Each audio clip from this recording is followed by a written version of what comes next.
അനുഗ്രഹിക്കുമാറാകട്ടെ.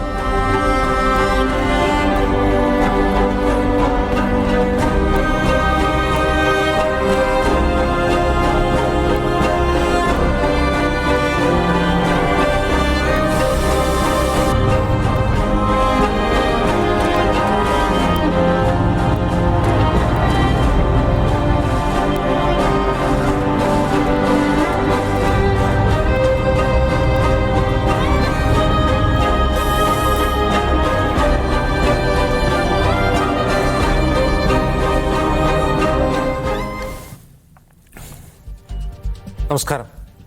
ദുരന്ത നിവാരണത്തിലെ ഏറ്റവും പ്രധാനപ്പെട്ട ഒരു കാര്യമാണ് ദുരന്തം മുൻകൂട്ടി കാണുകയും ലഘൂകരിക്കുകയും ചെയ്യുക എന്നത്. ഓഖി, പ്രളയങ്ങൾ, ഉരുൾപൊട്ടലുകൾ തുടങ്ങി കേരളം സമീപകാലത്ത് നേരിട്ട വൻ ദുരന്തങ്ങളിലൊക്കെയും ഈ ഘട്ടങ്ങളിൽ നമ്മുടെ സംവിധാനങ്ങൾ മറ്റൊരു ദുരന്തമായി മാറുകയായിരുന്നു. എന്തുകൊണ്ടാണ് ഇത്ര നാളായിട്ടും മികച്ച മുന്നറിയിപ്പ് സംവിധാനങ്ങൾ നമുക്ക് വികസിപ്പിക്കാനാവാത്തത്? സ്വാഗതം. സ്പെഷ്യൽ എഡിഷനിലേക്ക് നമ്മുടെ അതിഥികളായി ഭൗമവിദഗ്ധൻ ഡോക്ടർ എസ് ശ്രീകുമാർ, കാലാവസ്ഥാ വിദഗ്ധൻ ഡോക്ടർ എസ് അഭിലാഷ്, ദുരന്ത നിവാരണ വിദഗ്ധൻ ഡോക്ടർ കെ ആർ ബൈജു എന്നിവർ. ആദ്യം ഡോക്ടർ എസ് അഭിലാഷ്, പ്രളയ സമയത്താണ് നാം ഈ ദുരന്ത മുന്നറിയിപ്പുകളെക്കുറിച്ച് ഗൗരവമായുള്ള ചർച്ചകൾ തുടങ്ങിയത്. 2018 പ്രളയം കഴിഞ്ഞപ്പോൾ 6 വർഷമായിരിക്കുന്നു. ഇതിനിടയിൽ സംസ്ഥാന സർക്കാരും അതുപോലെ സംസ്ഥാന ദുരന്ത നിവാരണ അതോറിറ്റിയും നമുക്ക് ലഭിക്കുന്ന മുന്നറിയിപ്പുകളെക്കുറിച്ച് പരാതികൾ ഉയർത്തുന്നുണ്ടായിരുന്നു. കേന്ദ്ര കാലാവസ്ഥാ മന്ത്രാലയത്തിൽ നിന്ന് നമുക്ക് ലഭിക്കുന്ന മുന്നറിയിപ്പുകൾ പ്രിസൈസ് അല്ല, ഏതൊക്കെ ഭാഗങ്ങളിൽ എത്രയൊക്കെ മഴ പെയ്യുന്നുള്ള പ്രിസൈസ് ആയിട്ട് വിവരങ്ങൾ ലഭിക്കുന്നില്ല, തെറ്റായ വിവരങ്ങൾ ലഭിക്കുന്നു തുടങ്ങിയ പരാതികളുണ്ടായിരുന്നു. ഈ 6 വർഷം ഈ മുന്നറിയിപ്പ് രംഗത്ത് നാം കൈവരിച്ച നേട്ടം എന്താണെന്നാണ് കരുതുന്നത്?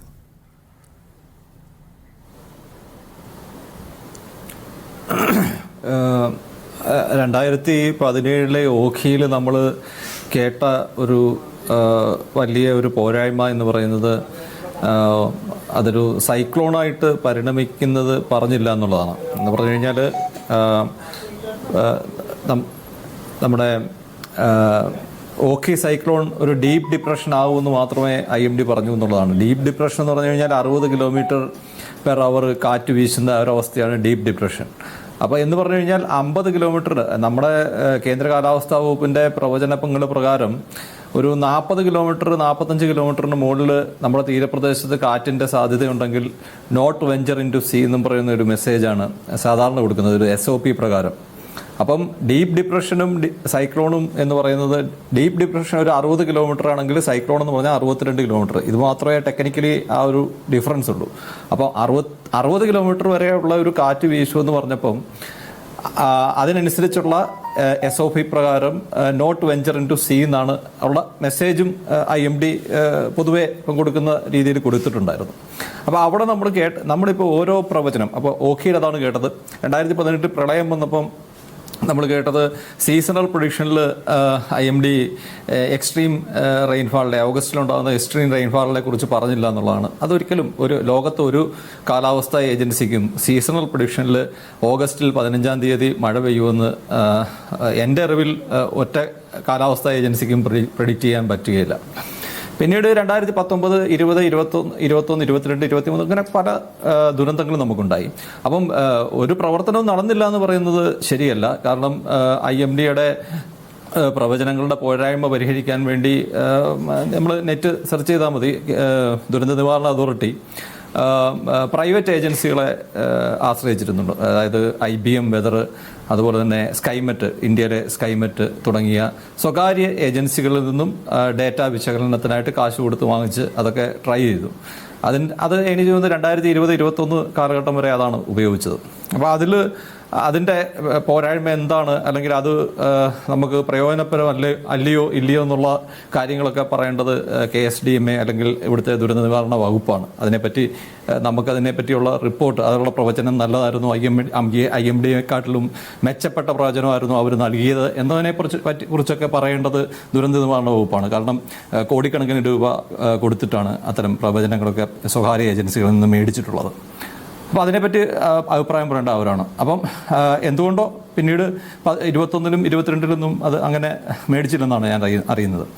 അപ്പോൾ അതിനുശേഷം പിന്നീട് ഇന്ത്യയിലും കേരളത്തിലും ഒക്കെയുള്ള ധാരാളം സ്വകാര്യ ഏജൻസികളിൽ നിന്നും അല്ലെങ്കിൽ സ്വകാര്യമായിട്ട് ഇത്തരം ഡേറ്റ കളക്ട് ചെയ്യുന്ന ഗ്രൂപ്പുകളുണ്ട്. അതുപോലെ തന്നെ ഫേസ്ബുക്കിലൂടെയൊക്കെ വെതർമാൻ എന്ന പേരിൽ അറിയപ്പെടുന്ന പല ആൾക്കാരും വെതർ ഫോർകാസ്റ്റ് കൊടുക്കുന്നുണ്ട്. അപ്പോൾ അവരെ വിളിച്ചുകൂട്ടി വർക്ക്ഷോപ്പ് തന്നെ നടത്തിയിട്ടുണ്ട്. കാരണം IMDയുടെ പോരായ്മ കൊണ്ട് പരിഹരിക്കാൻ വേണ്ടിയിട്ട്.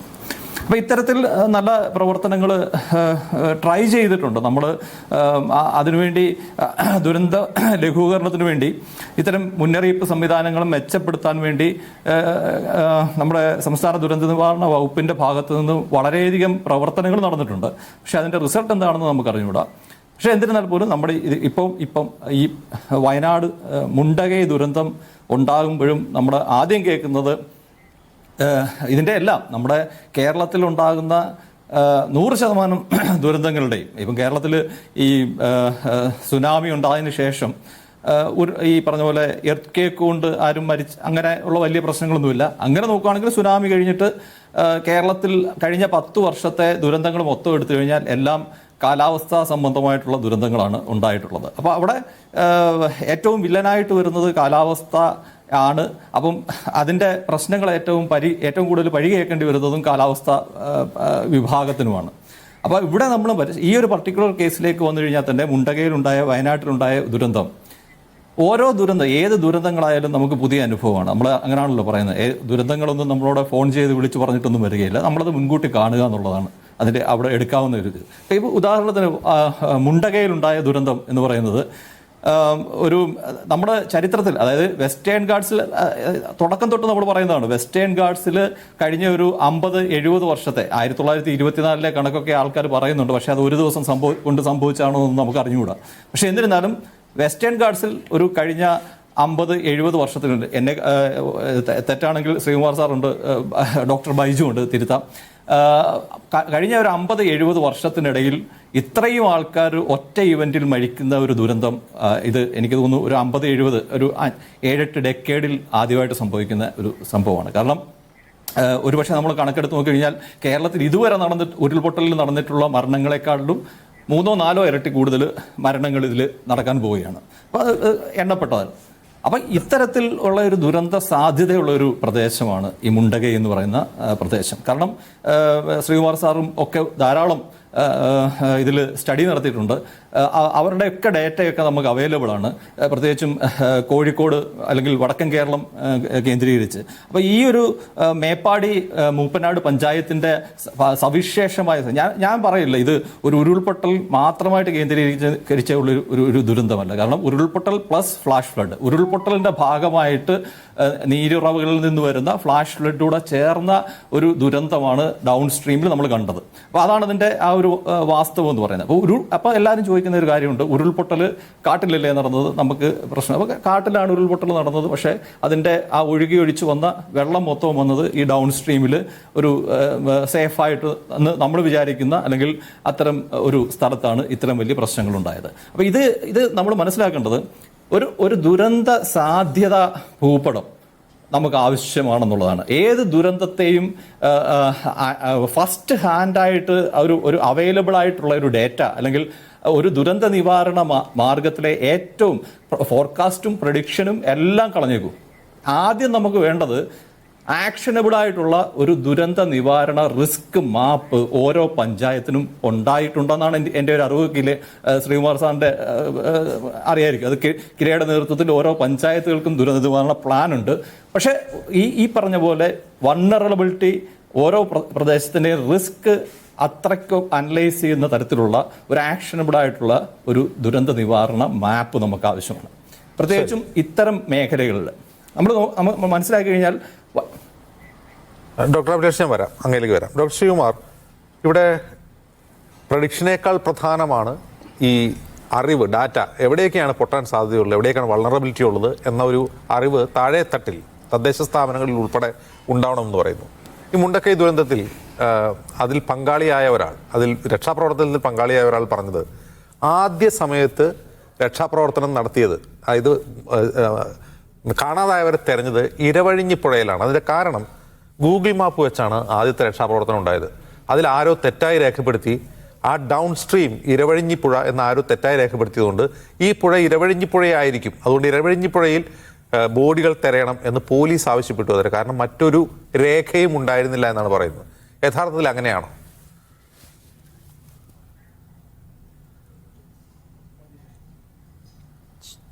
ചോദ്യം എന്നോടാണോ? അതെ അതെ.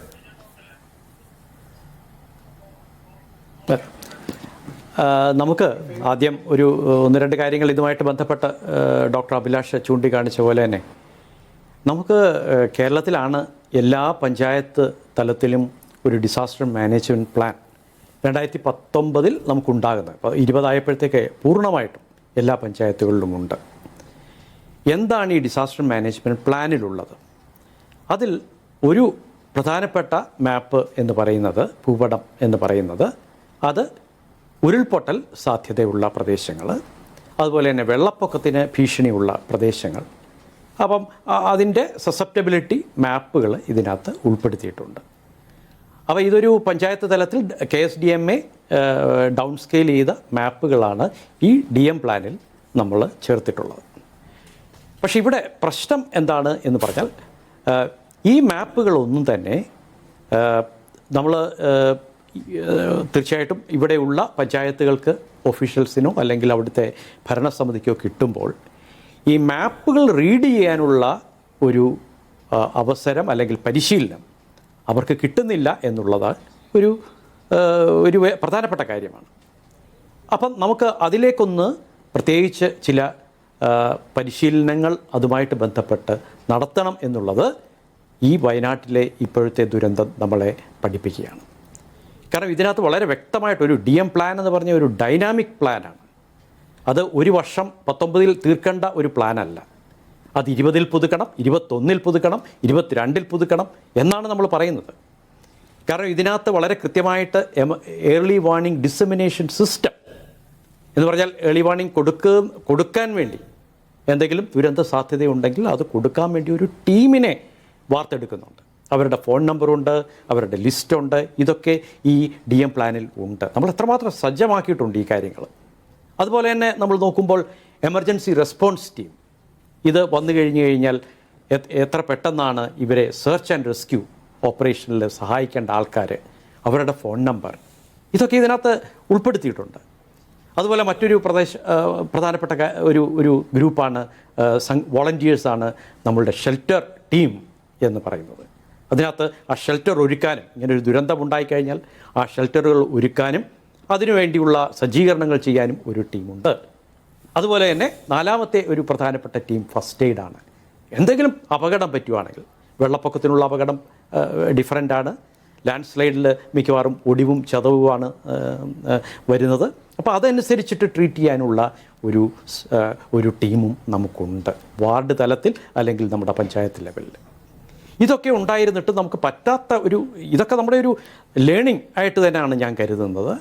നമുക്ക് പഞ്ചായത്ത് തലത്തിൽ തന്നെ ഈ മോക്ക് ഡ്രില്ലുകളും അതുപോലെ തന്നെ ഇവരെ പരിശീലന പരിപാടികളും നമുക്ക് തുടർച്ചയായിട്ട് നൽകേണ്ട ഒരു കാര്യമുണ്ട് എന്നുള്ളതാണ്. അതിൻ്റെ ഒരു അഭാവം തീർച്ചയായിട്ടും ഉണ്ട്. അത് ഒരു ഡൈനാമിക് ഒരു രേഖയാക്കുകയും അതുപോലെ തന്നെ തുടർച്ചയായിട്ടുള്ള പരിശീലനം ഈ സംഘങ്ങൾക്ക് നൽകുകയും ചെയ്യേണ്ടതായിട്ടുണ്ട് എന്നുള്ള ഇതിൻ്റെ തീർച്ചയായിട്ടും ഒരു മുന്നറിയിപ്പാണ്. എന്ന് പറഞ്ഞുകൊണ്ട് നമ്മൾ നിർത്തിയിട്ടുമില്ല. നമ്മൾ എല്ലാ പഞ്ചായത്തുകളിലും ഇത്തരത്തിലുള്ള കാര്യം ഈ വർഷം, ഞാൻ ഇത് വന്നുകൊണ്ട് പറയുകയല്ല, ഈ വർഷം ചെയ്യാൻ വേണ്ടി മോക്ക് ഡ്രില്ലുകൾ ചെയ്യാൻ വേണ്ടിയുള്ള ഒരുക്കങ്ങൾ നമ്മൾ നടത്തുന്നുണ്ട്. ഇപ്പോൾ സത്യം പറഞ്ഞാൽ ഇപ്പം ജൂൺ, ജൂലൈ, ഓഗസ്റ്റ്, സെപ്റ്റംബറിൽ ഈ മാസങ്ങളിൽ മഴയും ഇതൊക്കെ ആയതുകൊണ്ടാണ് ആ മോക്ക് ഡ്രില്ലുകൾ ഇപ്പോൾ ചെയ്യാൻ നമുക്ക് സാധിക്കാത്തത്. ഈ മഴ കഴിഞ്ഞാൽ ചെയ്യണം, പക്ഷേ നമ്മൾ ലേറ്റായി, നമ്മളുടെ വേഗത കുറഞ്ഞു എന്നുള്ളതിന് തർക്കമൊന്നുമില്ല. ആ ലേറ്റ് ആയത് തീർച്ചയായിട്ടും ഉണ്ട്. അപ്പോൾ ഇതൊക്കെ നമ്മുടെ സജീവ പരിഗണനയിൽ ഉള്ള കാര്യങ്ങളാണ്. അതിൻ്റെ വേഗതയിൽ നമുക്കൊരു ഇത് പറ്റി എന്നുള്ളത് സത്യമാണ്. അപ്പോൾ ഇവിടെ നമുക്ക് നേരത്തെ പറഞ്ഞ പോലെ തന്നെ മാപ്പുണ്ട്. ഇപ്പം GSI ആണെങ്കിലും നമ്മുടെ NSSലുള്ള മാപ്പാണ്, KSDMA തയ്യാറാക്കിയ മാപ്പിലും ഒക്കെ 6 കിലോമീറ്ററിന് ഏറ്റവും ഉയർന്ന പ്രദേശത്ത് ഇത് ഹൈ ഹസാർഡസ് സോൺ തന്നെയാണ്. അത് അവിടുത്തെ ജനങ്ങൾക്കും അറിയാം.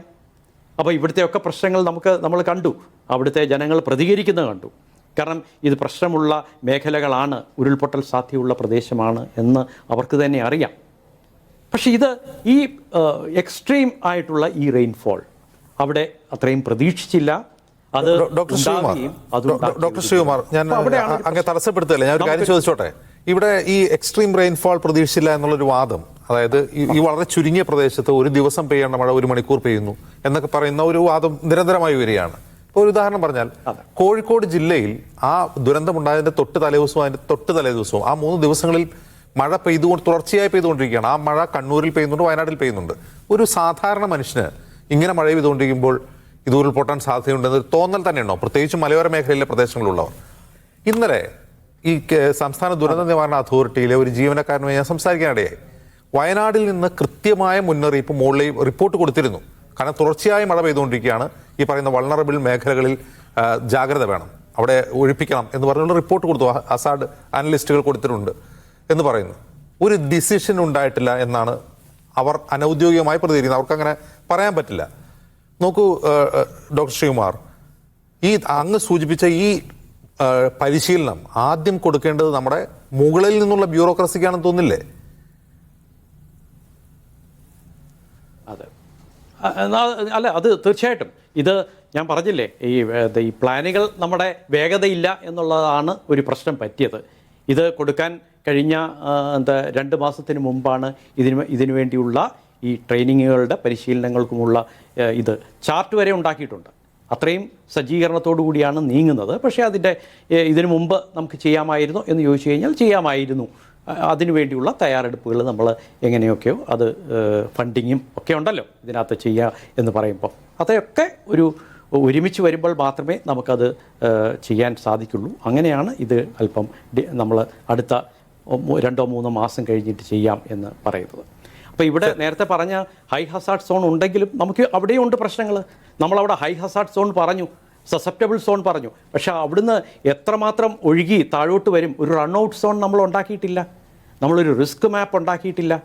അപ്പോൾ ഇതൊക്കെ ഉണ്ടാക്കുകയാണെങ്കിൽ തീർച്ചയായിട്ടും നമുക്ക് കുറച്ചുകൂടെ പ്രതികരിക്കാനും നമുക്ക് എത്രയും ഈ തരത്തിലുള്ള നഷ്ടങ്ങൾ നമുക്ക് കുറയ്ക്കാനും സാധിക്കും. അപ്പോൾ ഇതും നമ്മുടെ ഒരു പഠനമാണ്.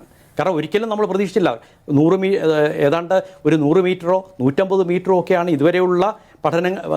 എല്ലാ ലാൻഡ് സ്ലൈഡും 10-30 വർഷത്തെ ലാൻഡ് സ്ലൈഡ് ചരിത്രം നോക്കി കഴിയുമ്പോൾ നമുക്ക് കാണാൻ പറ്റുന്ന അങ്ങനെയാണ്. ഇത്രയും ഒരു മുകളിൽ നിന്ന് ഇത്രയും ഹൈറ്റ് ഡിഫറൻസിൽ വന്ന ഒരു ഉരുൾപൊട്ടൽ എന്നുള്ള രീതിയിൽ തീർച്ചയായിട്ടും എല്ലാ ആൾക്കാരെയും അതിനകത്ത് ഒഴിപ്പിക്കാൻ സാധിച്ചില്ല. എങ്കിലും പുത്തുമാല ആ സൈഡിൽ നിന്നൊക്കെ ഇവർ പഞ്ചായത്തുകാരും മറ്റുള്ള നമ്മുടെ DDMA ഒക്കെ അത്തരത്തിലുള്ളൊരു ശ്രമം നടത്തി എന്നാണ് എനിക്ക് അറിയാൻ പറ്റിയത്. ഇനിയിപ്പോൾ ഫീൽഡിൽ പോകുമ്പോഴേ നമുക്ക് കൃത്യമായിട്ടുള്ള ഇതിനെപ്പറ്റിയുള്ള അറിവ് പഞ്ചായത്തുകാരൊക്കെ ചോദിച്ചെങ്കിൽ മാത്രമേ കിട്ടുള്ളൂ. അപ്പം നമ്മുടെ ശരി. ഡോക്ടർ ബൈജു, ഇവിടെ 2018 മുതൽ ഈ ദുരന്തങ്ങൾ നേരിട്ട് റിപ്പോർട്ട് ചെയ്യുകയോ വാർത്തയായി അവതരിപ്പിക്കുകയോ ചെയ്യുന്ന ഒരു സാധാരണ മാധ്യമപ്രവർത്തനം എന്നുള്ളതിൽ എനിക്കുണ്ടാവുന്ന സംശയമാണ്. ഞാൻ ഇക്കാര്യത്തിൽ വിദഗ്ധനെയല്ല.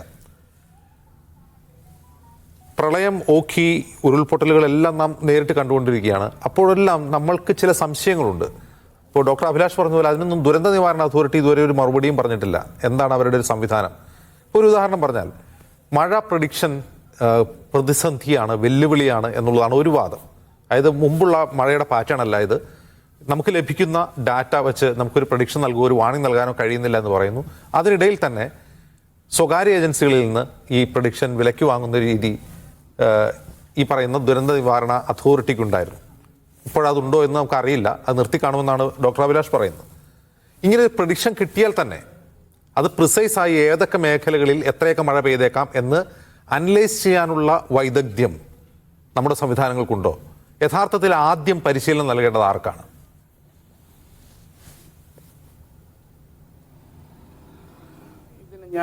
ഞാനൊരു ഉദാഹരണത്തിൽ നിന്ന് തുടങ്ങാം. അതായത് ഏതാനും മാസങ്ങൾക്ക് മുമ്പ് ഞാൻ ആർട്ടിക്കിൽ വിസിറ്റ് ചെയ്തിരുന്നു. അപ്പോൾ അവിടെ മഴ പെയ്യുന്നത് എത്ര മണി മുതൽ എത്ര മണി വരെ, അല്ലെങ്കിൽ സ്നോഫോള് എത്ര മണി മുതൽ എത്ര മണി വരെ, അത് കറക്റ്റ് 9:30-ക്ക് പെയ്യുമെന്ന് പറഞ്ഞാൽ 9:30 മുതൽ അത് പെയ്തിരിക്കും. 10 മണി വരെ എന്ന് പറഞ്ഞാൽ 10 മണിയാവുമ്പോൾ മഴ കുറഞ്ഞിരിക്കും. അതേ സമയത്ത് നമുക്ക് നമ്മുടെ ഇക്വേറ്റോറിയൽ റീജിയനിലുള്ള രാജ്യങ്ങളാണ് നമ്മൾ. ഇക്വറ്റോറിയൽ റീജിയനിലുള്ള രാജ്യങ്ങളിൽ ഇത്തര കണിശതയോട് കൂടിയുള്ള ഒരു പ്രവചനം വളരെ ബുദ്ധിമുട്ടാണ്. കാരണം അത് കൂടുതലായിട്ട് എനിക്ക് തോന്നുന്നു അഭിലാഷിന് പറയാൻ പറ്റുമെന്ന് തോന്നുന്നു, ഡോക്ടർ അഭിലാഷ് അത് പറയുമെന്ന് തോന്നുന്നു. കാരണം നമ്മുടെ ഇവിടുത്തെ പാരാമീറ്റേഴ്സ് വളരെയധികം കോംപ്ലിക്കേറ്റഡ് ആണ്. അത് പ്രഷർ ആയാലും വിൻഡ് സ്പീഡ് ആയാലും വിൻഡ് ഡയറക്ഷൻ ആയാലും ഒക്കെ കോംപ്ലിക്കേറ്റഡ് ആണ്. അതുകൊണ്ട് കൂടിയാണ് നമുക്ക് ഈ കാലാവസ്ഥ പ്രവചനത്തെക്കുറിച്ച് പണ്ട് മുതലേ കളിയാക്കലുകൾ ധാരാളം കേൾക്കുന്ന ഒരു വകുപ്പാണ് ഈ IMD. അതായത് കാലാവസ്ഥ പ്രവചനം മഴ പെയ്യാനും പെയ്യാതിരിക്കാനും സാധ്യതയുണ്ട് എന്നൊക്കെ ഉള്ള പ്രവചനങ്ങൾ വരുന്നത് അതുകൊണ്ടാണ്. കാരണം അത് അത്രമാത്രം കോംപ്ലിക്കേറ്റഡ്. എന്നാൽ ഇപ്പോൾ വളരെയധികം സോഫിസ്റ്റിക്കേറ്റഡ് ആയ മോഡലിങ്ങുകളിലൂടെ കുറേയൊക്കെ അക്യുറേറ്റ് ആയ ഒരു പ്രവചനത്തിലേക്ക് എത്താൻ നമുക്ക് സാധിക്കുന്നുണ്ട്. അത് ഒരു വശത്ത് നിൽക്കുമ്പോൾ തന്നെ നേരത്തെ അഭിലാഷ് സൂചിപ്പിച്ച പോലെ, അല്ലെങ്കിൽ ഈ മുണ്ടക്കൈ പോലെയുള്ള സ്ഥലത്ത്, അല്ലെങ്കിൽ വയനാട് പോലെയുള്ള സ്ഥലത്ത്, അല്ലെങ്കിൽ ഇടുക്കി പോലെയുള്ള ഒരു സ്ഥലത്ത് ഇത്തരത്തിൽ 2 ദിവസത്തിലേറെയായി മഴ പെയ്യുന്ന ഒരു സ്ഥിതി. 2 ദിവസമല്ല, അതിനു മുമ്പ് തന്നെ മഴ തുടങ്ങിയിട്ടുണ്ട്. 2 ദിവസത്തിലേറെയായി ഏകദേശം 200 മില്ലിമീറ്ററിൽ കൂടുതൽ മഴ പെയ്യുന്ന ഒരു സ്ഥിതി. ആ സ്ഥിതിയിൽ ആയിട്ട് പോലും വ്യക്തമായ രീതിയിൽ ഇത്തരം ഒരു മഴ ഉണ്ടായാൽ, കാരണം ഈ മുണ്ടക്കൈ പ്രദേശം അല്ലെങ്കിൽ വയനാട്ടിലെ ഈ പുത്തുമല പോലെയുള്ള പ്രദേശം തീർച്ചയായും അതിന് മുൻപ് പല എനിക്ക് തോന്നുന്നു 85 ഒരു ലാൻഡ്സ്ലൈഡ് ഉണ്ടായിട്ടുണ്ട്. അതിന് അടുത്തെല്ലാം വളരെയധികം ലാൻഡ്സ്ലൈഡ് സസെപ്റ്റബിൾ സോണാണ്. അതായത് ഈ പറയുന്ന നമ്മൾ ഇപ്പോൾ സംഭവിച്ച മുണ്ടക്കൈ ആയാലും ചൂരൽമല ആയാലും പ്രദേശത്തിന് മുകൾ ഭാഗം റെഡ് സോൺ ആയിട്ടാണ് മാർക്ക് ചെയ്തിരിക്കുന്നത്. അത് വളരെ 2010 സ്റ്റഡിയാണ്. അതിനുശേഷം കുറച്ചുകൂടെ വ്യക്തമായ ചിത്രങ്ങൾ നമുക്കുണ്ട്, പല ഏജൻസികളും പഠിച്ചിട്ടുണ്ട്. പക്ഷെ ഇതിനെല്ലാം കൂടെ ക്രോഡീകരിച്ചുകൊണ്ട്, ഇതിനെല്ലാം കൂടി ഏകോപിപ്പിച്ചുകൊണ്ട് യഥാർത്ഥത്തിൽ ഇപ്പോൾ ശ്രീകുമാർ സാറ് പറഞ്ഞ പോലെ പഞ്ചായത്ത് തലത്തിൽ വരെ മാപ്പുകൾ ഉണ്ടെങ്കിൽ തന്നെയും ഇതിന് ആര് മുൻകൈ എടുക്കും? ആരാണ് ഈ ഒരു വാണിംഗ്, ഒരു ചെറിയ പ്രദേശത്ത് അല്ലെ ഒരു പഞ്ചായത്തിൽ ഇങ്ങനെ ഒരു സംഭവം ഉണ്ടായാൽ ആര് വാണിംഗ് കൊടുക്കും എന്നുള്ളത് ഇപ്പോഴും വളരെ കൺഫ്യൂഷനിലാണ് നമ്മൾ നിൽക്കുന്നത്.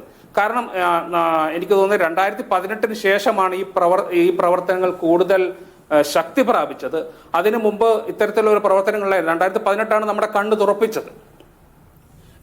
അപ്പോൾ തന്നെയും നമ്മുടെ ഈ ഡിസാസ്റ്റർ മാനേജ്മെന്റ് കൺസെപ്റ്റ് മൊത്തം ഒരു അടിസ്ഥാനപരമായ മാറ്റം, അതായത് ഒരു പാരഡൈം ഷിഫ്റ്റിൽ നിൽക്കുന്ന ഒരു സാഹചര്യമാണ് ഇപ്പോൾ. അതായത് ഏകദേശം 2005 മുതൽ ആ പാരഡൈം ഷിഫ്റ്റ് ലോകത്താകമാനം തുടങ്ങി. പക്ഷെ നമ്മളിത് പ്രാവർത്തികമാക്കി വന്നപ്പോഴത്തേക്കിന് കുറച്ച് താമസം ആയിട്ടുണ്ട്. ഈ 2018 ശേഷമാണ് ഈ പാരഡൈം ഷിഫ്റ്റ് എന്ന് ഞാൻ ഉദ്ദേശിച്ചത്. അതായത് ഈ അടിസ്ഥാനപരമായ മാറ്റം എന്ന് പറഞ്ഞാൽ പണ്ടൊക്കെ നമ്മുടെ മുകൾ തട്ടിൽ നിന്നാണ് നിർദ്ദേശങ്ങൾ വന്നുകൊണ്ടിരുന്നത്. മുകൾ തട്ടിൽ നിന്നാണ്, അതായത് നമ്മുടെ ഹൈറാർക്കിയിൽ മുകൾ തട്ടിൽ നിന്ന് വേണം നമുക്ക് നിർദ്ദേശങ്ങൾ തരാൻ.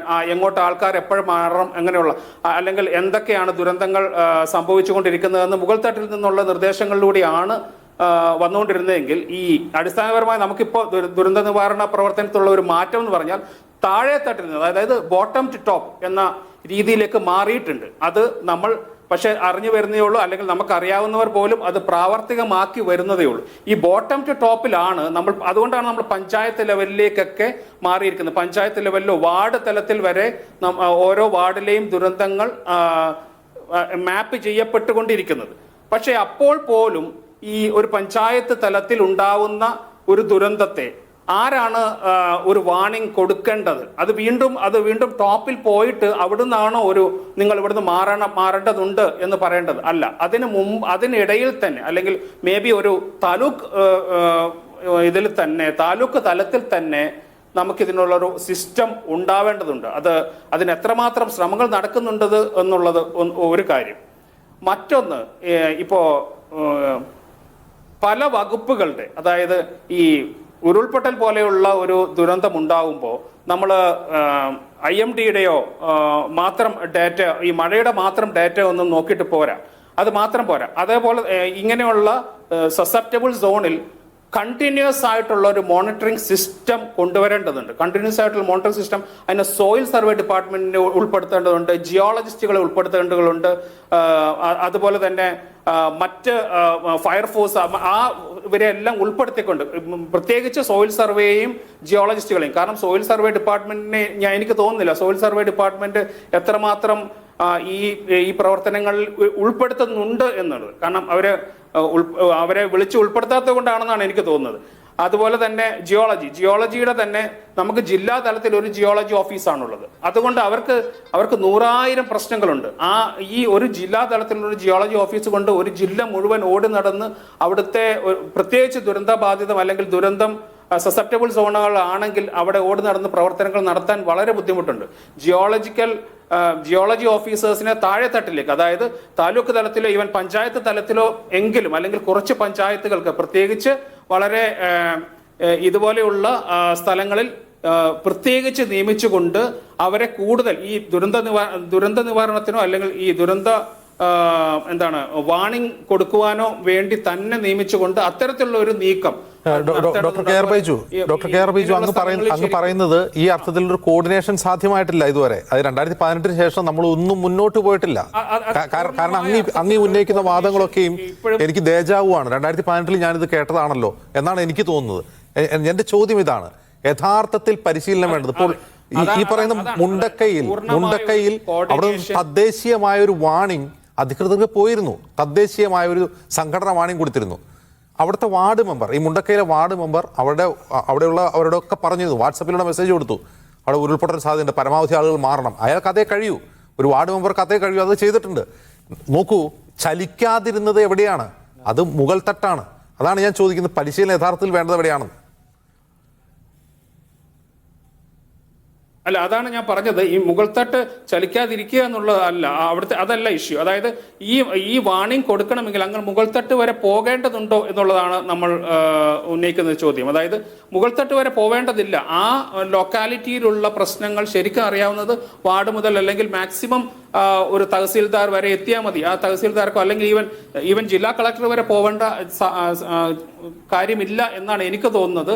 അത്തരത്തിൽ ഒരു തരത്തിൽ വാണിംഗ് കൊടുക്കുവാനുള്ള ഒരു സംവിധാനം ഇന്ന് നിലവിലില്ല എന്നുള്ളതാണ് ദുഃഖകരമായ അവസ്ഥ.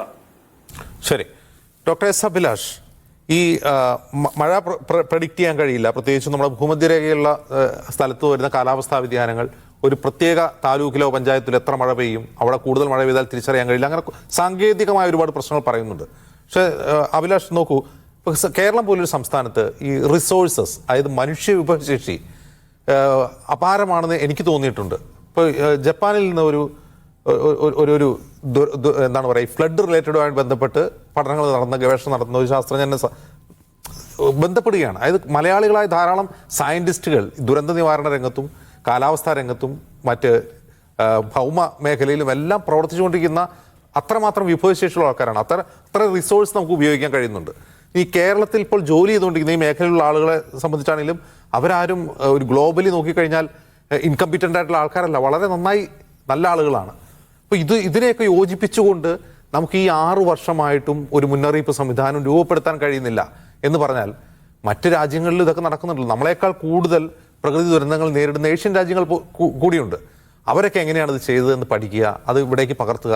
ഇങ്ങനെ എന്തെങ്കിലും ഒരു ശ്രമം നടന്നതായിട്ട് ഈ മുണ്ടക്കയുടെ പശ്ചാത്തലത്തിൽ പരിശോധിക്കുമ്പോൾ എനിക്ക് മനസ്സിലാവുന്നില്ല അഭിലാഷ്. അതാണ് സങ്കടകരം.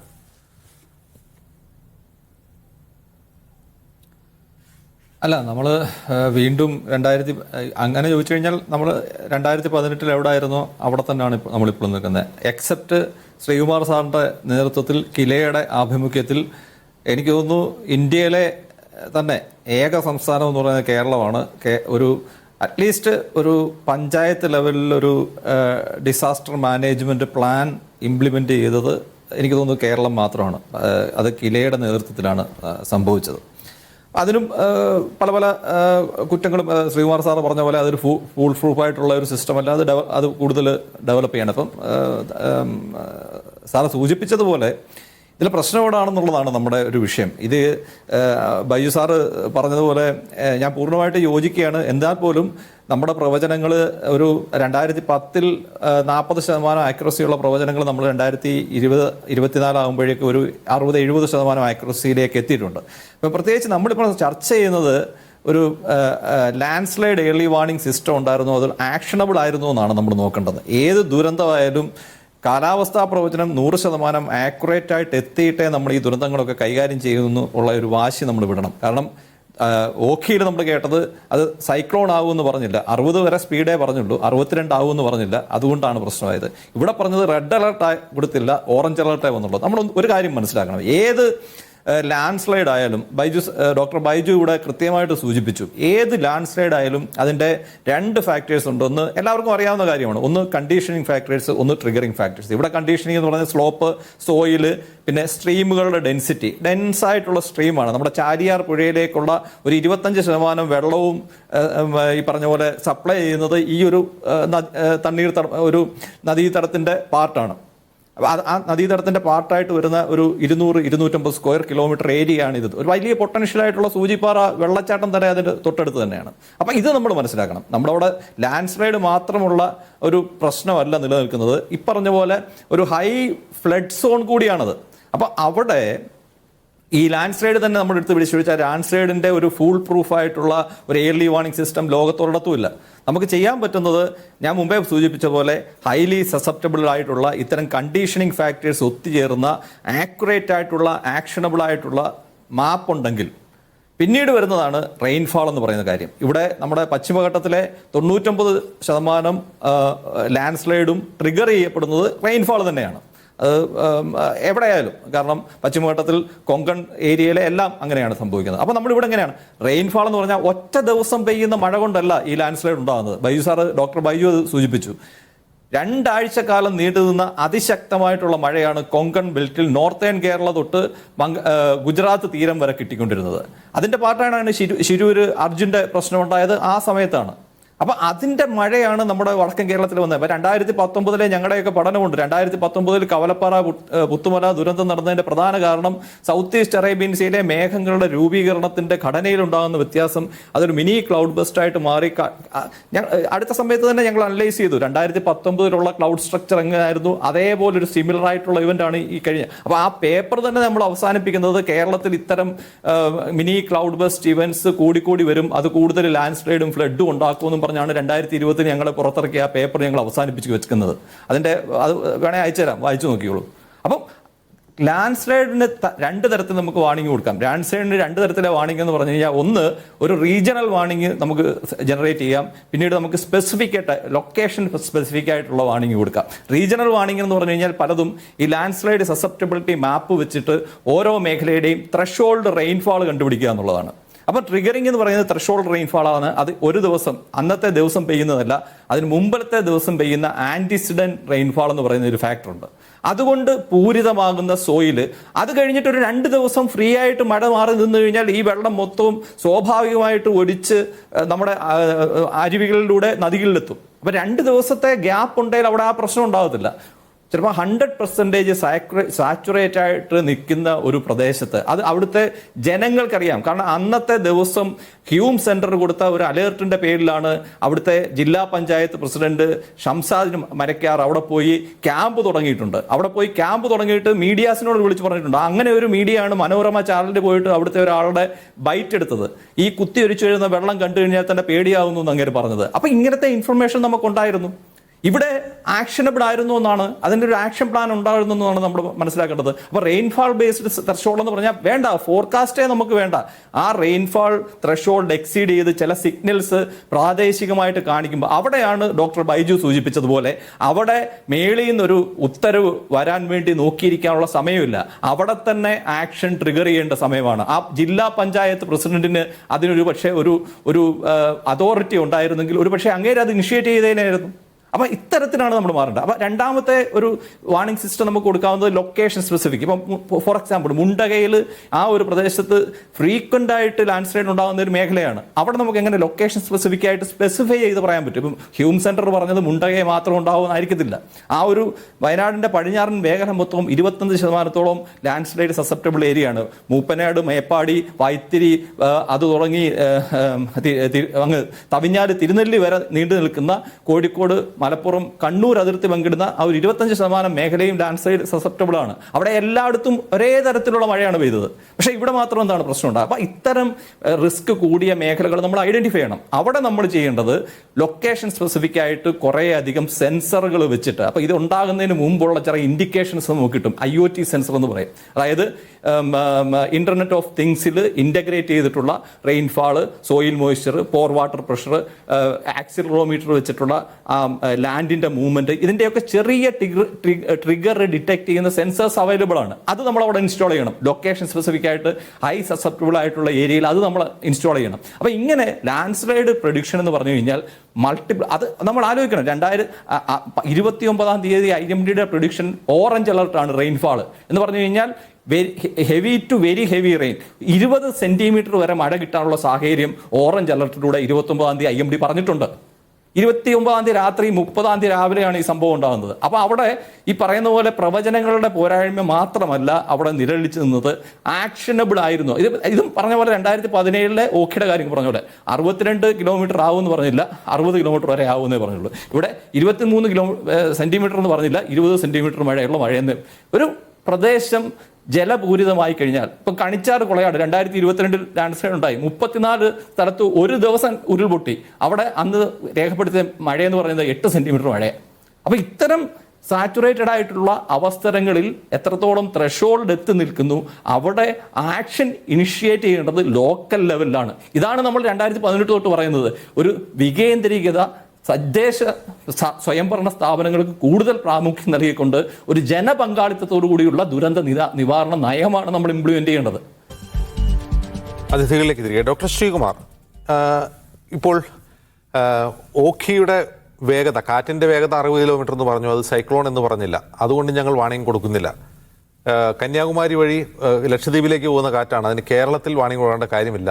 ഇങ്ങനെയുള്ള സ്റ്റുപ്പിഡിറ്റി എന്ന് നമുക്ക് തന്നെ തോന്നുന്ന ചില കാര്യങ്ങൾ ഈ പറയുന്ന ഈ ദുരന്തവുമായി ബന്ധപ്പെട്ട അധികൃതരുടെ ഭാഗത്തുനിന്ന് ഉണ്ടാവുന്നുണ്ട്. അത് യാഥാർത്ഥ്യമാണ്. അതുകൊണ്ടാണ് ഞാൻ ചോദിക്കുന്നത് ഈ പരിശീലന മോഡിൽ നിന്ന് വേണമെന്നുള്ളത്. എൻ്റെ ചോദ്യം അതല്ല.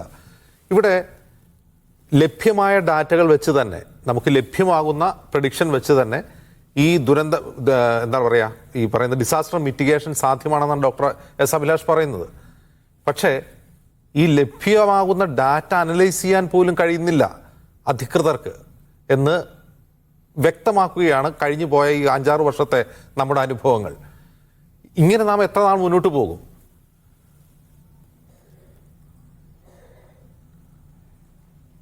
ഞാൻ ആദ്യം നമ്മുടെ ബൈജു സാറും അതുപോലെ തന്നെ ഡോക്ടർ അഭിലാഷും പറഞ്ഞ 2 കാര്യങ്ങൾ, അത് വളരെ പ്രധാനപ്പെട്ട 2 കാര്യമാണ് ഇവിടെ ചൂണ്ടിക്കാണിച്ചത്. ഒന്ന്, നമ്മുടെ ഏത് ദുരന്തം ഉണ്ടാകാൻ മുമ്പുള്ള സമയങ്ങളിൽ ഒരു മഴയുടെ തോത് വർദ്ധിക്കുന്നു, അതല്ലെങ്കിൽ അതനുസരിച്ചിട്ട് ആൾക്കാരെ ഇവാക്യുവേറ്റ് ചെയ്ത് മറ്റു സ്ഥലങ്ങളിലേക്ക്, റിലീഫ് ക്യാമ്പിലേക്ക് കൊണ്ടുപോവുക, ഈ കാര്യങ്ങളൊക്കെ തീർച്ചയായിട്ടും ആ സ്ഥലത്ത് തന്നെ, ആ പ്രദേശത്ത് തന്നെ ചെയ്യേണ്ട ഒരു കാര്യമാണ്. അപ്പോൾ അത് തീർച്ചയായിട്ടും അതിന് ഡിസിഷൻ എടുക്കാൻ അവിടെ തന്നെ അവർക്കൊരു കപ്പാസിറ്റി, അവരുടെ ഒരു ശേഷി വർദ്ധിപ്പിക്കുക എന്ന് പറയുന്നത് വളരെ പ്രധാനപ്പെട്ട കാര്യമാണ്. അത് തീർച്ചയായിട്ടും നമുക്ക് ചെയ്യേണ്ട ഒരു പ്രശ്നമാണ്.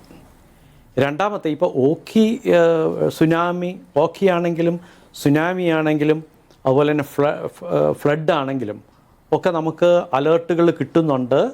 അത് അനുസരിച്ചിട്ട് തന്നെ നമുക്കൊരു സമയം നമുക്ക് കിട്ടും. ഇപ്പോൾ ഓഖി ആണെങ്കിൽ നമുക്ക് നേരത്തെ ഈ പറഞ്ഞ പോലെ തന്നെ ഡിപ്രഷൻ ഉണ്ടാകുന്നു, അതിനൊരു സമയം നമുക്കൊരു വേള കിട്ടും, അത് ആൾക്കാരെ അറിയിക്കാനും ഇതും ചെയ്യുന്നുണ്ട്.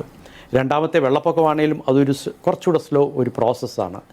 സുനാമി ആണെങ്കിലും നമുക്ക് കുറച്ച് സമയം അവിടെ കിട്ടുന്നുണ്ട്. പക്ഷേ ഈ ലാൻഡ് സ്ലൈഡിൻ്റെ പ്രഡിക്ഷൻ അല്ലെങ്കിൽ അതിന് വാണിംഗ് കൊടുക്കുക എന്ന് പറയുന്നത് ഇറ്റ് ഈസ് സോ ഫാസ്റ്റ്, അത്ര പെട്ടെന്ന് ഉണ്ടാകുന്ന ഒരിതാണ്. അപ്പം മഴ മാത്രമാണ് നമുക്ക് ഇവിടെ ഉള്ള ത്രഷോൾഡ് വാല്യൂ നേരത്തെ ഇവിടെ സൂചിപ്പിച്ച ഇത് നമുക്ക് വളരെ കൃത്യമാണ് കേരളത്തിൽ. ഇന്ന് ഞാനിപ്പോൾ തൃശ്ശൂർ പല സ്ഥലങ്ങളിലും പോയിട്ട് വരികയാണ്. 2018-19 സമയങ്ങളിൽ തൃശ്ശൂർ പല സ്ഥലങ്ങളിലും ഇതുപോലെ മണ്ണിടിച്ചിലും ഉരുൾപൊട്ടലും ഉണ്ടായിട്ടുള്ള സ്ഥലമാണ്. അപ്പോൾ അവിടെ പോയി കഴിയുമ്പം അവിടുത്തെ ജനങ്ങൾ ഈ മഴ കഴിഞ്ഞ ആഴ്ചയൊക്കെ മഴ പെയ്തപ്പോൾ അവിടുത്തെ ജനങ്ങൾ തന്നെ സ്വയം വന്നു, ഇവിടെ ഇത്രയും മഴ പെയ്യുന്നുണ്ട്, അവർ ഒഴിഞ്ഞു പോകാൻ വേണ്ടി അവർക്ക് റിലീഫ് ക്യാമ്പുകൾ ഉണ്ടാക്കി അവർ പോവുകയും ചെയ്തിട്ടുണ്ട്. അപ്പോൾ ഇതൊക്കെ നമുക്ക് വളരെ പെട്ടെന്ന് റിയാക്ട് ചെയ്യേണ്ട, പ്രതികരിക്കേണ്ട, അവിടെ തന്നെ ചെയ്യേണ്ട ഒരു കാര്യം തന്നെയാണ്. അതിന് മുകളിൽ നിന്ന് ഇനി നമുക്ക് ഒരു ഇത് കിട്ടട്ടെ എന്നുള്ളത് ആ ഒരു ഹിറാർക്കിയൽ ഇത് നമ്മൾ നോക്കേണ്ട കാര്യമില്ല. അതങ്ങനെ തന്നെ ചെയ്യണം എന്നുള്ളതാണ് എൻ്റെയും അഭിപ്രായം. അതിനകത്ത് യാതൊരു തർക്കവുമില്ല. ഈ ഉരുൾപൊട്ടൽ എന്ന് പറയുമ്പോൾ നേരത്തെ ഇവിടെ പറഞ്ഞ പോലെ തന്നെ 100-120 മില്ലിമീറ്റർ ഞാൻ പറഞ്ഞു ഈ മഴ എന്ന് പറയുന്നത്. ഇത് വളരെ സൈറ്റ് സ്പെസിഫിക്കാണ്. അതാണ് ഒരു വലിയ പ്രശ്നം. കാരണം മഴ പെയ്ത് കഴിഞ്ഞ് ആ മഴ പതുക്കെ താഴോട്ട് നമ്മുടെ മുകൾ മണ്ണിലും അതുപോലെ തന്നെ വെട്ടുകൽ പാളികളിലും കൂടെ ഇറങ്ങി അത് ചെന്ന് കഴിഞ്ഞിട്ട് ഇവിടെ വയനാട് പോലുള്ള സ്ഥലങ്ങളിൽ വലിയ ഫ്രാക്ചർ, അവിടുത്തെ ഇമേജറീസ് കണ്ടാൽ നമുക്ക് മനസ്സിലാകാൻ സാധിക്കും. വലിയ ഫ്രാക്ചർ സോണുകളിൽ, അതായത് ദ്രവിച്ച പാറകളിലുള്ള ഫ്രാക്ചർ സോണുകളിൽ ഈ വെള്ളം എത്തുകയും അവിടുന്ന് ഒരു ഹൈഡ്രോളിക് ഫ്രാക്ചറിങ് നടന്നിട്ടാണ് ഇത് ഒഴുകി താഴേക്ക് വരുന്നത്. അപ്പോൾ ഈ തിക്നെസ്, അതായത് സോയിൽ തിക്നെസ്സിൻ്റെയൊക്കെ എത്രയാണ് അതിൻ്റെ കനം, അതനുസരിച്ചിട്ട് 1 മീറ്ററാണോ 2 മീറ്ററാണോ 3 മീറ്ററാണോ അതനുസരിച്ചിട്ടാണ് ഈ വെള്ളം. അപ്പോൾ അതൊരു മീറ്ററോളജിക്കൽ ഡിസാസ്റ്ററാണ് ശരിക്കും. അത് റെയിൻഫോൾ ഒരു ത്രഷോൾഡ് വാല്യൂ ഉണ്ട്. അതുപോലെ തന്നെ നേരത്തെ പറഞ്ഞ പോലെ തന്നെ ഒരു പോർ പ്രഷർ അതിനകത്ത് ഡെവലപ്പ് ചെയ്യുന്ന ആ ജലത്തിൻ്റെ മർദ്ദം, അതും രണ്ടും ഉണ്ടെങ്കിൽ തീർച്ചയായിട്ടും നമുക്കൊരു വാർണിംഗ് നമുക്ക് അവിടെ ഉണ്ടാക്കാൻ സാധിക്കും. അപ്പോൾ ഇതിന് വളരെ ചെലവ് കുറഞ്ഞ നേരത്തെ നമ്മൾ വയനാട്ടിൽ കാണുന്ന ഒരു കമ്മ്യൂണിറ്റി തരത്തിലുള്ള ഒരു ഈ മെഷർമെൻറ്റ് റെയിൻഫോളിന് നടക്കുന്നുണ്ട്.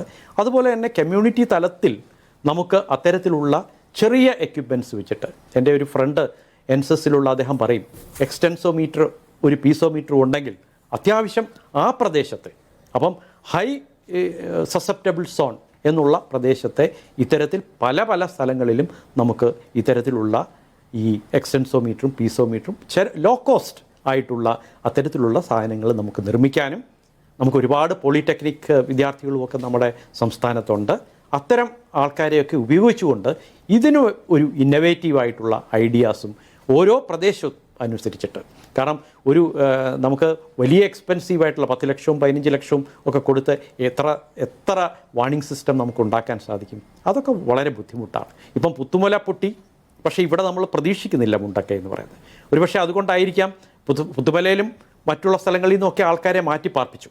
ഇവിടെ അവിടുത്തെ ജനങ്ങൾ ഒരുപക്ഷെ അവിടെ പൊട്ടില്ല എന്ന് പ്രതീക്ഷിച്ചാണ്. പക്ഷേ ഒരു കാര്യമുണ്ട്, ഒന്ന് പൊട്ടിയ സ്ഥലങ്ങളിലൊക്കെ, ഇപ്പോൾ ഇവിടെ തൃശ്ശൂരിൽ ആൾക്കാർ ചെയ്ത പോലെ തന്നെ ഒന്ന് പൊട്ടിയ സ്ഥലങ്ങളിലൊക്കെ അത് വീണ്ടും സാധ്യതയുണ്ട് എന്ന് ഒരു തിരിച്ചറിവ് അവിടുത്തെ ജനങ്ങൾക്ക് ഉണ്ടാവേണ്ടതാണ്. ഇനി നമുക്ക് ചെയ്യേണ്ടതാണ് അവരെ അവെയറാക്കുക, അവരെ പേടിപ്പെടുത്തുകയല്ല, വളരെ ഇതിൻ്റെ ശാസ്ത്രം എന്താണ്, എവിടെയൊക്കെയാണ് ഈ സാധ്യതകൾ ഉള്ളത് എന്ന് മനസ്സിലാക്കി അവർക്ക് ചില തീരുമാനങ്ങൾ എടുക്കാനും മാറിപ്പോകാനുമുള്ളയൊക്കെ ഒരു പരിശീലനവും ഒക്കെ നമുക്ക് ചെയ്യേണ്ടതായിട്ടുണ്ട്.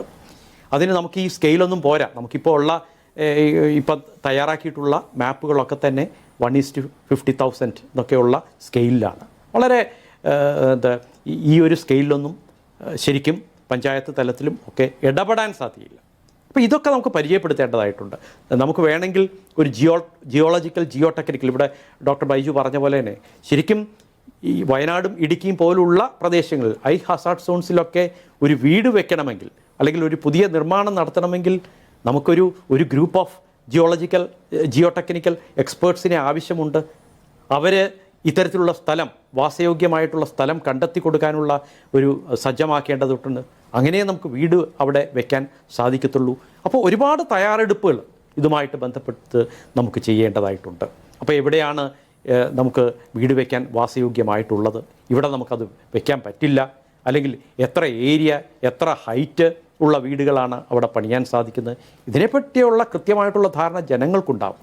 അവിടെ ഞാൻ വെക്കില്ല എന്ന് ജനങ്ങൾ തന്നെ ഡോക്ടർ നമ്മൾ ശിവകുമാർ പറഞ്ഞു കൊടുക്കണം. ഡോക്ടർ ശിവകുമാർ, ഈ പെട്ടെന്ന് ജനങ്ങളെ ശാസ്ത്രം അങ്ങനെ ഡോക്ടർ ശിവകുമാർ, നമുക്ക് ജനങ്ങളെ കുറ്റപ്പെടുത്താം, പക്ഷെ കുറ്റപ്പെടുന്നത് എപ്പോഴാണ്? 50,000 സ്കെയിൽ നമുക്ക് ജനങ്ങളെ കുറ്റപ്പെടുത്താൻ കഴിയുന്ന എപ്പോഴാണ്? റീഡ് ചെയ്യാനൊന്നും സാധിക്കത്തില്ല.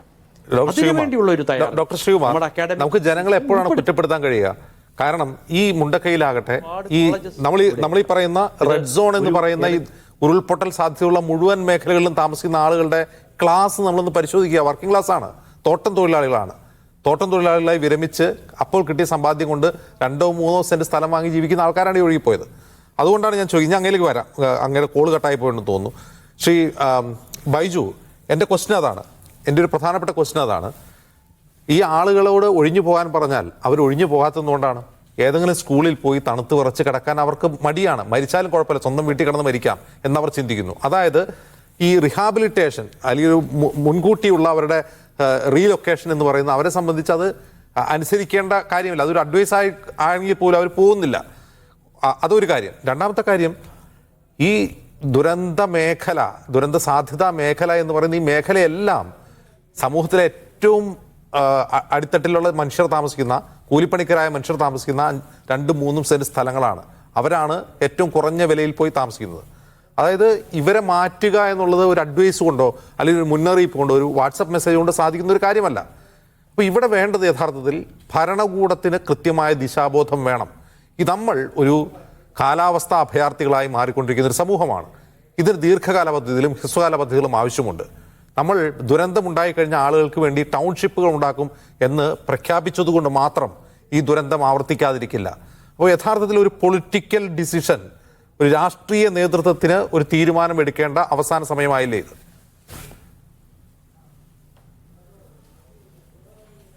ഞാനിത് മറ്റൊരു തരത്തിൽ പറയാം. അതായത് ഈ ഉരുൾപൊട്ടലുകളെ സംബന്ധിച്ച് ഇപ്പോൾ ഉരുൾപൊട്ടലുകൾ ഞാൻ കഴിഞ്ഞ ഒരു ദിവസവും സൂചിപ്പിച്ചതാണ്. ഉരുൾപൊട്ടലുകൾ ഉണ്ടാവാൻ സാധ്യതയുള്ള പ്രദേശങ്ങൾ, ഇപ്പോൾ സാധ്യതാ പ്രദേശങ്ങൾ നമ്മൾ മാപ്പ് ചെയ്ത് വെച്ചിട്ടുണ്ട്. എങ്കിൽ തന്നെയും വലിയ ഉരുൾപൊട്ടലുകൾ 1-2 എണ്ണം എടുത്തു നോക്കിയാൽ, ഇപ്പോൾ പെട്ടിമുടി ആയാലും, ഇടുക്കിയിലെ മൂന്നാറുണ്ടായ പെട്ടിമുടിയിലെ ദുരന്തമായാലും, കൂട്ടിക്കലായാലും, ഇപ്പോൾ വയനാട്ടിലെ ആയാലും, അതിലെല്ലാം എടുത്തു നോക്കിയാൽ നമുക്ക് 1-2 വർഷം മുമ്പ് ചെറിയ ഉരുൾപൊട്ടലുകൾ അതിന് ചുറ്റുപാടുമായി അല്ലെങ്കിൽ ചെറിയ ലാൻഡ് സ്ലിപ്പുകൾ ചുറ്റുപാടുമായി ഉണ്ടായിട്ടുള്ളതായിട്ട് നമുക്ക് കാണാൻ കഴിയും. അപ്പോൾ എന്താ ചെയ്യേണ്ടത്? ആദ്യമായിട്ട് ഇത്തരം സ്ഥലങ്ങളെ ഐഡന്റിഫൈ ചെയ്യുന്നതിനുള്ള അല്ലെങ്കിൽ ഐഡന്റിഫൈ ചെയ്യപ്പെട്ടിട്ടുണ്ട്, അതിനെ പ്രോപ്പറായി മോണിറ്റർ ചെയ്തുകൊണ്ടുള്ള ഒരു സയന്റിഫിക്, നേരത്തെ സൂചിപ്പിച്ച പോലെ മാപ്പ് മാത്രമല്ല, ഒരു സയന്റിഫിക് പിക്ചർ ഉണ്ടാക്കിയെടുക്കേണ്ടതുണ്ട്. ഒന്ന്. രണ്ടാമതായിട്ട് ശ്രീകുമാർ സാർ നേരത്തെ സൂചിപ്പിച്ച പോലെ, അല്ലെങ്കിൽ നമുക്ക് ഈ റെഡ് സോൺ എല്ലാം മല മുകളിലാണ് സോൺ വരുന്നത്, അവിടെ ഉരുൾപൊട്ടൽ ഉണ്ടാവാൻ സാധ്യതയുണ്ട് എന്നുള്ള രീതിയിൽ. ഇത് താഴേക്ക് വന്നാൽ, അതായത് നമ്മളൊരു ഡാം പൊട്ടിയാൽ ഒരു ഡാം ബ്രേക്ക് അനാലിസിസ് നടത്തി വെച്ചിരിക്കുന്നത് പോലെ, ഒരു ഡാം പൊട്ടിയാൽ എവിടെയൊക്കെ വെള്ളം എത്തും എന്നതുപോലെ ഈ ഒരു ഉരുൾപൊട്ടൽ ഉണ്ടായാൽ ഇത്ര ഘനയടി വെള്ളം വന്നാൽ അത് ഏതൊക്കെ പ്രദേശങ്ങളിലൂടെ പോകും എന്നതിൻ്റെ ഒരു മാപ്പ് കൂടി നമ്മൾ ഉണ്ടാക്കിയെടുക്കേണ്ടത്. അത് ഇല്ല എന്നുള്ളതാണ് സത്യം. പല സ്ഥലങ്ങളിലും അത്തരത്തിലുള്ള ഇതുപോലെയുള്ള സാധ്യതാ പ്രദേശങ്ങളിൽ തീർച്ചയായും, പ്രത്യേകിച്ച് ഇടുക്കിയും വയനാടും, ഇത്തരത്തിലുള്ള ഒരു പിക്ചർ കൂടി നമ്മൾ സൃഷ്ടിക്കേണ്ടതുണ്ട്. മറ്റൊന്ന്, ഇനി നമ്മൾ സാക്ഷരതാ പ്രവർത്തനം പണ്ട് നടത്തിയിരുന്നത് പോലെ തന്നെ ഇപ്പോൾ നമുക്ക് വേണ്ടത്, നേരത്തെ താങ്കൾ തന്നെ സൂചിപ്പിച്ച പോലെ, നമ്മൾ ഇപ്പോൾ കാലാവസ്ഥ ദുരന്തങ്ങളുടെ ഒരു അഭയാർത്ഥികളായി മാറിക്കൊണ്ടിരിക്കുന്ന ഈ സിറ്റുവേഷനിൽ നമ്മൾ ചെയ്യേണ്ടത്, നമ്മൾക്ക് ഒരു ദുരന്ത സാക്ഷരത കൂടി ജനങ്ങളിൽ എത്തിക്കേണ്ടതുണ്ട്. അതൊരു വലിയ പ്രോസസ്സാണ്. എങ്കിലും നമ്മൾ താഴെ തട്ടിലേക്ക് ഈ ദുരന്ത സാക്ഷരത എത്തിക്കേണ്ടതുണ്ട്. എന്തൊക്കെയാണ് പ്രശ്നങ്ങൾ, എന്തൊക്കെയാണ് നിങ്ങൾ ചെയ്യേണ്ടത്, എവിടെയാണ് നിങ്ങൾ മാറേണ്ടത് എന്നുള്ള തരത്തിലുള്ളത്, എന്തൊക്കെ പ്രവർത്തനങ്ങൾ ഒരു ദുരന്തം വന്നാൽ, ഏത് ലാൻഡ് സ്ലൈഡ് ആയാലും ഫ്ലഡ് ആയാലും ഏത് വന്നാലും എന്തൊക്കെ ചെയ്യാം എന്നുള്ള തരത്തിലേക്ക് നമ്മളൊരു അവർക്കൊരു അവബോധം സൃഷ്ടിച്ചെടുക്കേണ്ടതുണ്ട്. അതൊന്ന്. മറ്റൊന്ന്, ഈ അവബോധം സൃഷ്ടിച്ചെടുക്കുന്നതോടൊപ്പം തന്നെ നമുക്കിപ്പോൾ പെട്ടെന്നൊരു റെസ്ക്യൂ, ഇപ്പൊ നമുക്ക് തന്നെ കാണാം, ആ സ്കൂളിലേക്കാണ് കുറച്ച് പേർ മാറിയത്. ആ സ്കൂൾ തന്നെ ഒലിച്ചുപോയി. അതായത് റെസ്ക്യൂ ഹോംസ് നമ്മൾ സാധാരണയായി മിക്കപ്പോഴും നമ്മൾ കണ്ടെത്താറുള്ളത് ഇതുപോലെയുള്ള ഗവൺമെന്റ് സ്കൂളുകളോ അല്ലെങ്കിൽ മറ്റ് കെട്ടിടങ്ങളോ ആയിരിക്കും. ഇത് എത്രമാത്രം ഈ ലാൻഡ് സ്ലൈഡിനോ ഫ്ലഡിനോ അഫക്റ്റ് ചെയ്യാൻ പറ്റുന്ന സ്ഥലത്താണ്. അതായത് റെസ്ക്യൂ ഹോംസ് പോലും സുരക്ഷിതമാണോ എന്നുള്ളൊരു ചിത്രം എത്രമാത്രം വ്യക്തതയുണ്ട് എന്ന് എനിക്ക് വ്യക്തമല്ല. കാരണം പല സ്ഥലങ്ങളിലും ഈ റെസ്ക്യൂ ഹോംസ് നമുക്കറിയാം 2018 വെള്ളപ്പൊക്കത്തിൽ പല സമയത്തും പല സ്കൂളുകളിലും, ഇപ്പൊ കോട്ടയം പ്രദേശത്തൊക്കെയാണെങ്കിൽ കുമരകം പല സ്ഥലങ്ങളിലും ആൾക്കാരെ കൊണ്ട് താമസിപ്പിച്ചു കഴിഞ്ഞപ്പോൾ ആ സ്കൂൾ തന്നെ വെള്ളത്തിനടിയിലാവുന്ന സ്ഥിതി ഉണ്ടായി. അത് മാറണം. യഥാർത്ഥത്തിൽ ഇത്തരത്തിൽ ഉള്ള സ്ഥലങ്ങളിൽ വ്യക്തമായ രീതിയിൽ എത്ര ആൾക്കാരുണ്ട് ആ ടൗണിൽ, അല്ലെങ്കിൽ എത്ര ആൾക്കാരെ താമസിപ്പിക്കാൻ പറ്റുന്ന തരത്തിലുള്ള ഒരു റെസ്ക്യൂ ഹോംസ് കൂടി നമ്മൾ ഇനി വരും കാലങ്ങളിൽ ഡെവലപ്പ് ചെയ്തേ മതിയാവൂ. അത് വളരെ അത്യന്താപേക്ഷിതമാണ്. ഡോക്ടർ അഭിലാഷ്, ഇവിടെ കുറ്റപ്പെടുത്താൻ ഒരുപാട് കൈകളുണ്ട്. നമുക്ക് കുറ്റപ്പെടുത്താൻ വേണ്ടി ഭരണകൂടത്തെ കുറ്റപ്പെടുത്താം, ഈ ദുരന്ത നിവാരണ ഏജൻസിയെ കുറ്റപ്പെടുത്താം. പക്ഷേ ഒരു വാണിംഗ് അതിൻ്റെ യഥാർത്ഥ ഗൗരവത്തിൽ ജനങ്ങൾ എടുക്കേണ്ട വിധം അവരെ എങ്ങനെ ബോധവൽക്കരിക്കാൻ കഴിയും? തീർച്ചയായിട്ടും അതിൻ്റെ ആവശ്യകതയാണ്.